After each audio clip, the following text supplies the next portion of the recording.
ఈరోజు తెలుగుదేశం ప్రభుత్వం మహిళలని కూడా చూడకోకుండా చేస్తున్న అరాచకాలు అన్నీ ఇన్ని కావు.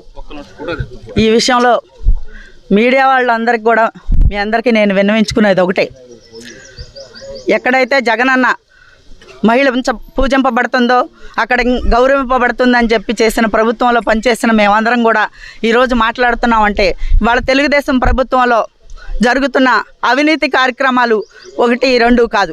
బలహీన వర్గాల దగ్గర నుంచి మహిళల దాకా ఇవాళ విడుదల రజనీ గారి విషయమే చూసుకుంటే ఎంత వ్యవస్థ, ఒక అధికార వ్యవస్థ సమన్వయంగా ప్రవర్తించాల్సిన వ్యవస్థ ఇలా ప్రవర్తిస్తుంటే ప్రభుత్వాలు ఏం చేస్తున్నాయి, కళ్ళు మూసుకున్నాయా అని చెప్పి అడుగుతున్నా. ఎందుకంటే ఏ మహిళకైనా అన్యాయం జరిగితే అక్కడ నేనున్నాను అనే చంద్రబాబు ఈరోజు ఏమైపోయారు, పవన్ కళ్యాణ్ గారు ఏమైపోయారు అని చెప్పేసి నేను ఇవాళ మీడియా ముఖంగా అడగదలుచుకున్నాం.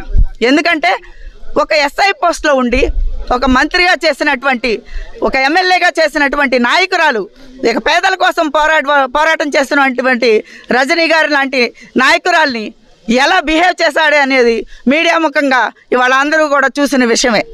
ఇవాళ భయభ్రాంతులను చేసి ఇవాళ వైఎస్ఆర్ ప్రభుత్వాన్ని ఎన్నో రకాలుగా ఇవాళ అందరినీ కూడా అధికారులతో పోలీసు వ్యవస్థతో భయపెట్టాలని ప్రవర్తిస్తున్న తెలుగుదేశం ప్రభుత్వానికి మేము మహిళలందరం కూడా ఏం జరిగినా మేమందరం కూడా ఇది చేయడానికి సిద్ధంగా ఉన్నామని చెప్పేసి ఇవాళ వైఎస్ఆర్ కాంగ్రెస్ పార్టీ తరపున మహిళలను హెచ్చరిస్తున్నాం తెలుగుదేశం ప్రభుత్వాన్ని అని చెప్పేసి తెలియజేసుకుంటూ సెలవు.